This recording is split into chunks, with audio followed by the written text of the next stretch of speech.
PPT de extinción de las obligaciones. Ahí está la fuente bibliográfica. Ustedes ya tienen lo que es el profesor Petit y yo les voy a enviar lo que señala el profesor Argüello. Introducción. Digamos un concepto. Como siempre, los modos de extinguir las obligaciones son los hechos o actos jurídicos que les ponen término. Adelantemos que la forma normal del término de una obligación es su cumplimiento, ¿no? Es su cumplimiento, y eso creo que lo vimos cuando estuvimos analizando el incumplimiento forzado, el término del contrato, la resolución más la indemnización de perjuicio. Aquí algunos pensamientos del profesor Petit. Respecto al tiempo, no tiene efecto sobre la existencia, que está naturalmente destinada a tener un fin. Y refuerza el hecho de que la obligación, la forma normal de extinguirse es a través de el pago. Pero, ¿bastará el pago como medio de extinción de las obligaciones? No. Otras causas de extinción aparte del pago. Pero siendo el pago, naturalmente, la forma normal. ¿Qué sucede cuando una obligación se extingue? Simplemente se disuelve el vínculo existente entre acreedor y deudor. Aquí está nuevamente la idea de que el pago es la fuente principal o modo de extinguir principal de las obligaciones. Cuando uno celebra un determinado acto jurídico, normalmente ese acto jurídico se celebra con la intención, con la finalidad de darle término por el cumplimiento de su obligación. En un principio se extinguía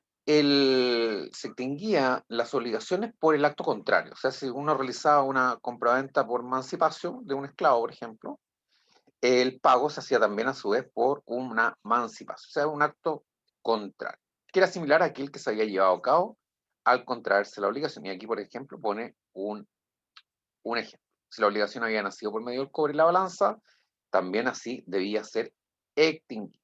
Pero esto de la realización del acto contrario como forma de extinguir una obligación, es decir, con su cumplimiento, normalmente el pago, a través del acto contrario, se fue modificando.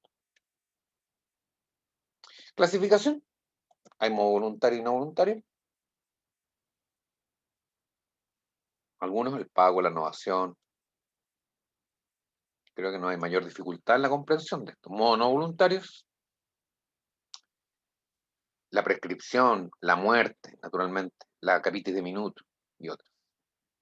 Esto es una clasificación ya secundaria, ¿no? Al momento que se modo de extinguir ipso iure, reconocidos y sancionados por el derecho civil, opera de pleno derecho. Y ahí hay unos ejemplos de los modos de extinguir las obligaciones ipso iure: mutuo consentimiento, la pérdida de la cosa. Lo vamos a ver. Estos, a diferencia de los OP de excepción, a diferencia de los ipso iure, debían alegarse, no operan de pleno derecho. Debían alegarse en cualquier momento del juicio y extinguían la obligación en forma automática y de pleno derecho. Normalmente se intercalaban como excepción de la demanda. Los modos de extinguir que debemos estudiar están en esta diapositiva y vamos a partir por el pago. El pago no es otra cosa que el modo normal de extinguirse las obligaciones y se refiere no solo a la entrega hasta el alcance del pago, no solo a la entrega de una cantidad de dinero, sino a todo cumplimiento de la prestación. O sea, puede ser un dare, un facere, un no facere, un prestare. ¿Debemos distinguir algunas cosas? Sí. ¿Quién lo hace? ¿A quién lo hace? ¿Cómo lo hace? ¿Dónde lo hace y cuándo? Esto es lo que tenemos que aprender del pago. El pago, entonces, no es otra cosa que el cumplimiento de la obligación en forma normal, que puede ser un dare, un facere o un prestare. Es la forma normal y tenemos que abocarnos a contestar estas preguntas. A continuación van a ver diapositivas en que van a repetir algunos conceptos, pero son distintos puntos de vista: quién se hace, a quién lo hace, etc. Pago solución. Naturalmente que se reconoce que la regla general es que el pago lo tiene que hacer el deudor, pero también puede ser su representante. debe hacerse al acreedor o un representante suyo, tutor, procurador, mandatario. Cuanto a la forma, esta debe coincidir con el contenido. Si hay que devolver 1.000 sextercios, hay que devolverlo. Se comprometió a pagar 1.000 sextercios por la compraventa de la perrita de la mía, hay que pagar los 1.000 sextercios. Eso es lo normal. No puede pagar con 1.000 monedas de oro.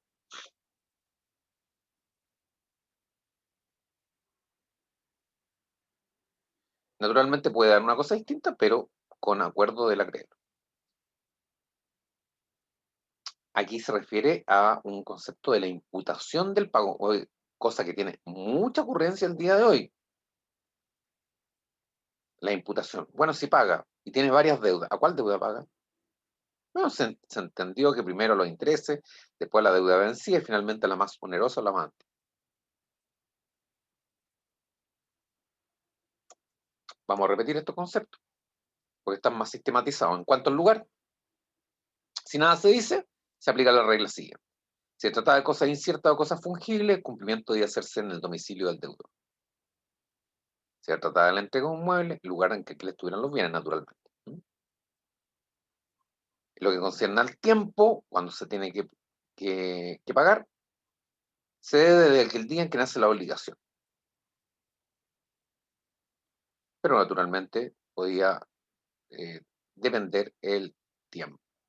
Y naturalmente podía ser modificado por cláusulas accidentales, ¿no? ¿Verdad? Requisitos del pago, en cuanto al objeto, debe ser congruente. O sea, si se debe alguna cosa, debe pagarse. Si se debe 1.000 sextercios, el pago debe aceptarse íntegro, ¿no? Y debe ser los 1.000 sextercios. No puede ser una cosa distinta. No puede ser una cosa parcial. 1.000 sextercios y paga 500, ¿no? Y debe ser rechazado. Ahora, puede naturalmente aceptarse. Pero bajo ninguna circunstancia se puede obligar al acreedor a recibir solo parte de lo debido. ¿Quién paga? Ya se repito, el deudor. Eso es lo normal, pero puede ser modificado.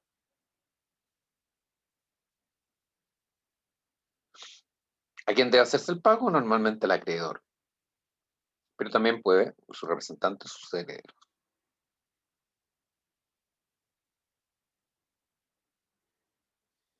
Lugar del pago, lugar convenido, y ahí está, ya lo hemos tratado, tienen que leerlo, ¿no? Pero naturalmente hay algunas circunstancias especiales, obligaciones de hacer en el domicilio del deudor. Tiempo. Normalmente era cuando se debía cumplir, pero naturalmente, si hay un plazo de condición, naturalmente hay que quedar supeditado a este plazo. ¿Pero se puede pagar antes? Sí. Es como las pruebas. ¿Se pueden entregar los trabajos antes? Sí. Hay un plazo, normalmente los alumnos cuando lo entregan. A la medianoche del día en que vence el plazo, pero pueden entregarlo antes. Sí.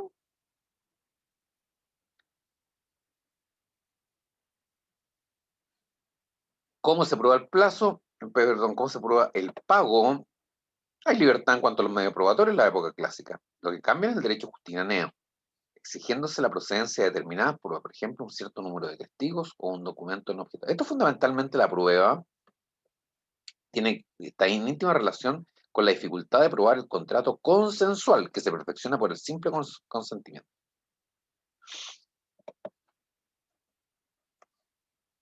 Imputación del pago, que sucede cuando una persona paga y no indica la deuda. Naturalmente, ya lo dijimos, se pagan primero, se entiende que se pagan primero los intereses. Después otras deudas y finalmente la más antigua. Pago por consignación. ¿Qué pasa si normalmente, cuál es la situación que se plantea el pago por consignación? Es cuando se quiere pagar y el acreedor no quiere recibirlo. ¿Mm? Normalmente por mora, por atraso. ¿Se hace el día de hoy? Mucho. ¿No? Normalmente cuando hay pago de alimentos y un deudor, por ejemplo, de alimentos tiene que pagar en la cuenta RUT y no se acuerda de la cuenta RUT, o lo desconoce, o no tiene cómo hacerla, va y normalmente paga directamente al juzgado. ¿No? Y el juzgado deposita un cheque para consignar la deuda. Se hace mucho. ¿No? También cuando se desconoce la persona del acreedor, pago por consignación.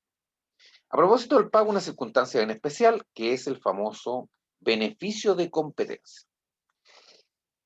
Se reconoció a ciertos deudores, fíjense, el derecho, dice el profesor Argüello, el derecho de pagar parcialmente, reservándose lo indispensable para su subsistencia según su posición social. Claro, pero esto del beneficio de competencia no era para todos los deudores. Y el día de hoy se mantiene. Dice, fue extendido por Justiniano a todo deudor que se encontrara en situación de insolvencia, quedando obligado por el saldo de lo pagado cuando mejoraba, o sea, no se extinguía la deuda. Ahora, ¿podía ser una prestación distinta? Sí. Por ejemplo, si debía 1.000 sextercios, ¿podía proponer el deudor pagar a través de su trabajo diario? Sí.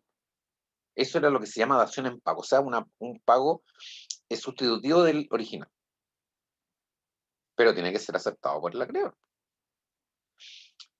¿En otro ordenamiento se reconoce el beneficio de competencia? Sí, artículo 1625, que se acuerda a ciertos deudores para no ser obligado a pagar más de lo que buenamente puedan, dejándole en consecuencia lo indispensable para una modesta subsistencia. Entre otros deudores, ascendientes, hermanos, descendientes, cónyuges.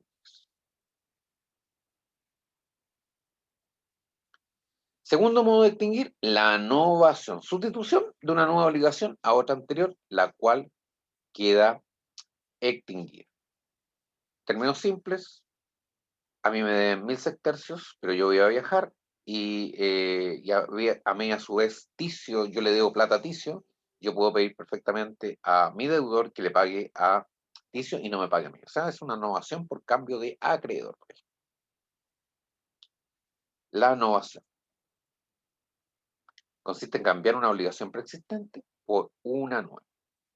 Se requiere entonces la existencia de dos obligaciones, la nueva y la antigua, debiendo ambas ser válidas. Y se extingue ipso iure.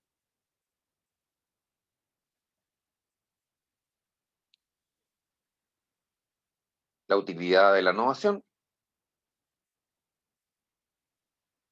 se quieren en ambas partes conservar el objeto de la obligación, pero modifican otro elemento, por ejemplo, cambiar la naturaleza de la obligación, agregar o suprimir una modalidad, cambiar la persona del acreedor al deudor, el ejemplo que les di.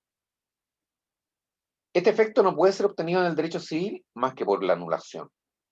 Es decir, se extingue la obligación antigua y crea una nueva. Es decir, por la novación. ¿A través de qué? Fundamentalmente la estipulación. O sea, se hacía la novación por estipulación. Requisitos: primero, que se hayan empleado la forma exigida por el derecho civil, es decir, que la novación, su contenido se haga por forma a través de la estipulación. Segundo, que la obligación nueva difiera de la antigua por un elemento nuevo. Y ahí hay un ejemplo, el profesor Argüello. Que tenga el mismo objeto. Siempre es debida la misma cosa. Que las partes hayan querido hacer novación. O sea, la intención. Siempre, fíjense, en todo está la innovación, por ejemplo, en la tradición, estaba la innovación, en la ocupación, estaba la innovación, en la intención, la voluntad. Porque si no, porque había que interpretar claramente la voluntad de las partes. Requisitos. Ya como se señaló, la innovación extingue de pleno derecho la obligación anterior. Importante, si la obligación anterior tenía garantías constituidas, también se extinguen y había que constituirla nuevamente.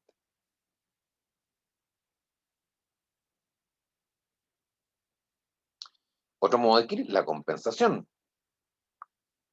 Entre dos personas cuando son acreedoras y deudores. Yo te debo 1.000, pero tú me debes a mí 50. Compensemos y queda una deuda final de 50. Creo que no hay mayor dificultades con respecto a la compensación. Pero sí, en el derecho romano tienen la particularidad de cómo se hacía la compensación, ¿eh? Era judicial, era de carácter judicial. Se señala que había unas compensaciones convencionales que perfectamente podían realizar las personas, pero las fuentes dan muy pocas luces sobre eso. La compensación extinguía la deuda como el pago en la medida que tenía lugar.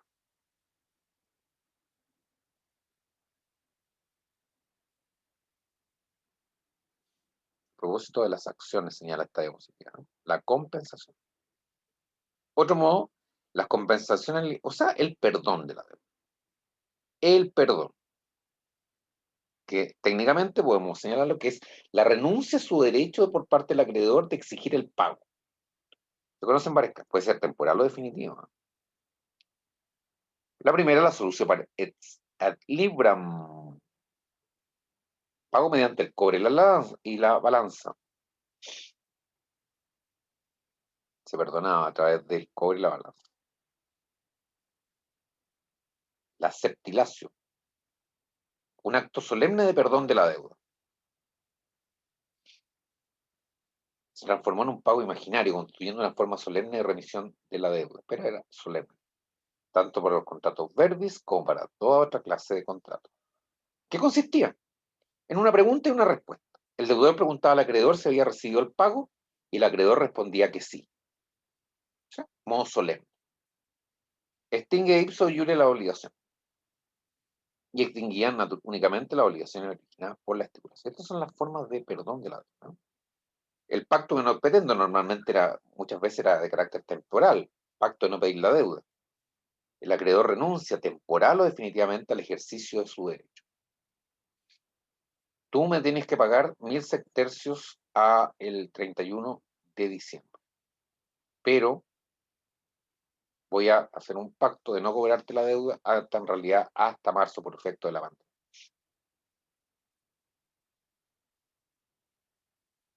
Y aquí hay más o menos la forma más de arcaica, que fue más importante, la remisión de la deuda, es la solución para Libram,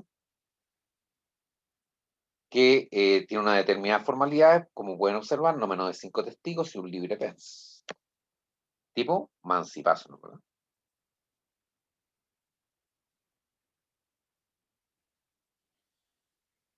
Se podía también, otra forma de extinción, era la disolución consensual. O sea, hemos celebrado tal acto jurídico, oye, ¿te parece si lo dejamos sin efecto? De acuerdo. Pero había un requisito para que operara el mutuo disentimiento. Siempre se podía disolver lo que se había celebrado convencionalmente, o sea, por acuerdo de las partes, podía dejar sin efecto por el mismo acuerdo de las partes, pero no tenía que haberse cumplido ninguna de las obligaciones. O sea, por ejemplo, una compra-venta de la perrita Aramis, nos ponemos de acuerdo en la cosa y en el precio, en la entrega de la perrita por un cierto precio, pero después nos arrepentí. La verdad, las cosas, oye, ¿sabes qué más? Yo te dije que veamos, la verdad es que no. ¿Ah? Pero ya ha entregado el dinero, si ha entregado el dinero o ha entregado la perrita, no puede dejarse sin efecto por contrario consenso.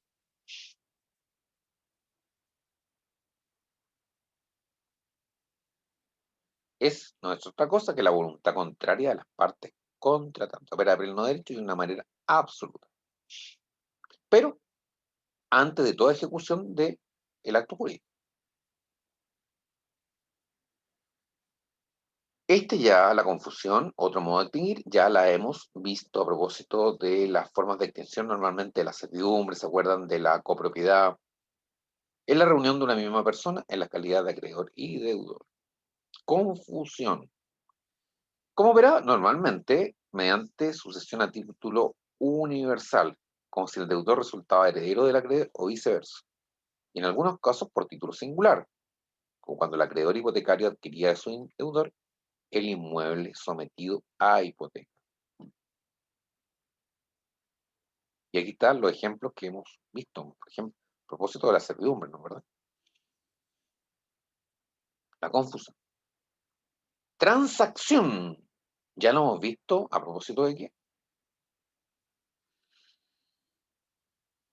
A ver, para hacer efectiva la transacción, el derecho clásico otorgó dos defensas, la acceptio doli y la acceptio pacti, pero es simplemente, no es otra cosa que cuando dos personas tienen derechos litigiosos, resuelven poner fin a su diferencia haciendo renuncia. Oye, yo te demando por 1000. Oye, sí, tú me demandas por 1000, pero estamos en pandemia y yo no te puedo pagar 1000.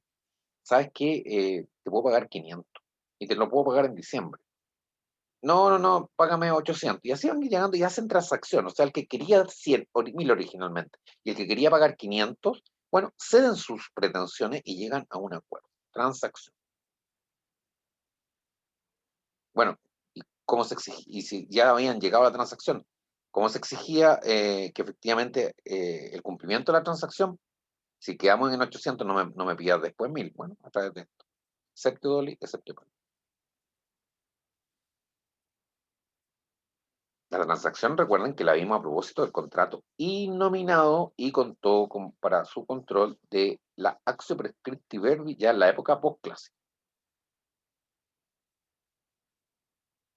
Bueno, requisitos.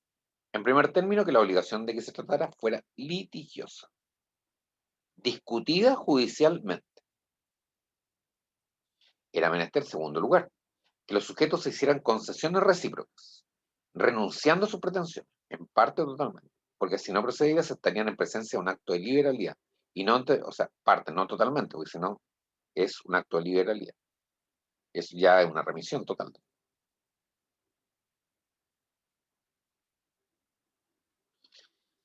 Otros ya la pérdida de la cosa debida o imposibilidad de cumplimiento a propósito del efecto de las obligaciones, cuando siendo lo debido una especie de cuerpo cierto, o bien tratándose en general de un débito. Ahí está. ¿Qué pasa cuando se pierde la cosa o que es imposible cumplirla? Bueno, naturalmente que se extingue la obligación, pero, a menos que el deudor hubiera tomado sobre sí la responsabilidad para el evento de caso fortuito. Si hay pérdida de la cosa debida, la regla general, o imposibilidad de cumplimiento, bueno, se extingue la obligación, se extingue.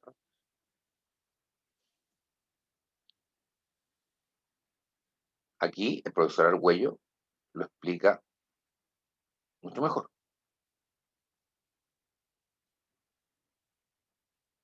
Pero, ojo, mucho cuidado.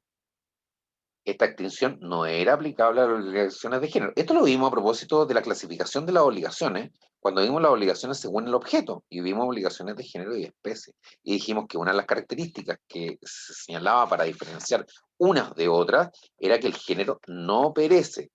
Si yo debo 10 caballos y llega una peste, ¿ya?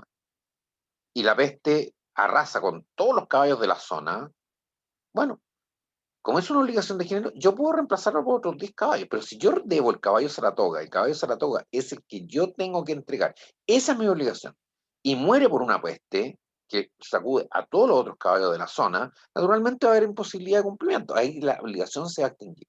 Pero si, no, si es una cosa genérica, 10 caballos, no el caballo Saratoga, naturalmente lo podré reemplazar por otro, ¿no?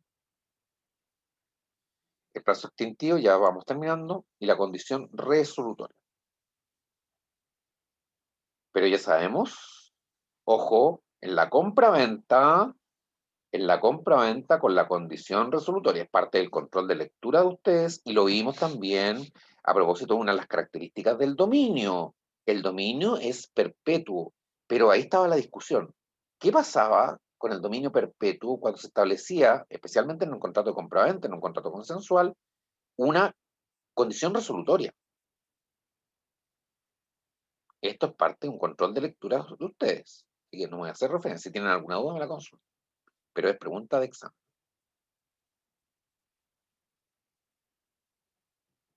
La capitis de minuto. Cualquiera fuera su clase, extinguía las deudas, pero solo desde el punto de vista del jus civilis. Posición del profesor Argüello. Esta norma se modificó por influencia del pretor, que defendiendo el interés de los acreedores, admitió que cuando se produjera una capitis de minuto mínima, los casos ahí, hizo que se la tuviera por no sucedida a fin de que los acreedores pudieran perseguir al deudor con las mismas acciones que tenían antes de la capitis de minuto, es decir, cuando era sui.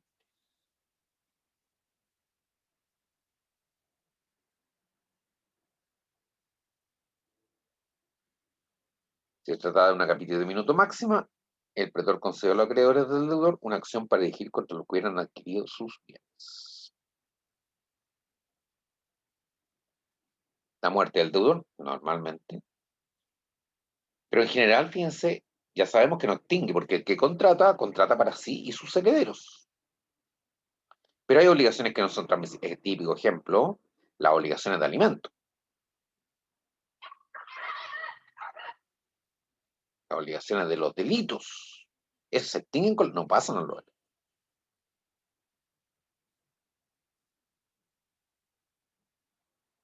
Las obligaciones provenientes del contrato de mandato.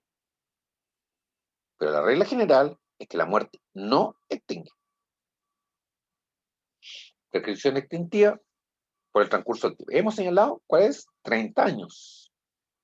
Guiémonos con esa regla general, porque hubo diversas interpretaciones y cambios en la evolución del tiempo, especialmente en la época postclásica. Pero quedémonos con una regla general de los 30 años. Presupuestos en que se extingue la obligación. Yo debo 1.000 sextercios, pero no me la cobraron en 30 años, la deuda se extingue. Pero tiene que haber un transcurso del periodo del tiempo, 30 años, inactividad del acreedor, no me lo ha exigido,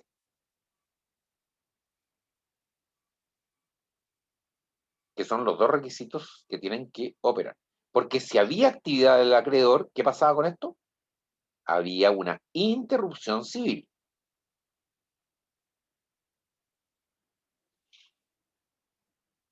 No opera ipso iure, debe ser opuesta por vía de excepción. Cuidado con los presupuestos de la prescripción extintiva. Aquí está. Se permitió delegar por vía de excepción la extensión de las acciones personales y de la obligación cuando la inactividad del acreedor se extendiera por un plazo de 30 años.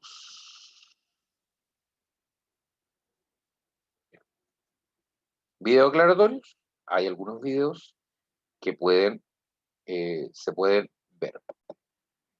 Solo a modo de ejemplo, el que se presenta. Significare deriva en el sustantivo pago. Aquí vienen los Ir hacia la paz. Antes de llamarse pago, se llamaba solutio, derivado de solver, que significa disolver, que a su vez deriva de soltar, porque la obligación, como vimos, es una atadura que en algún momento pago como modo genérico de extinción. Las partes podían extinguir sus obligaciones mediante una voluntad contraria a la que había dado nacimiento al vínculo. Mutuo disenso. Lo que se nace consensual se extingue por el acto contrario, mero disenso. Bueno, ahí están los distintos videos que pueden ser complementados y sin duda está también, acuérdense, de Cristóbal. ¿Ah? Ahí está. Con esto terminamos los modos de extinguir la obligación.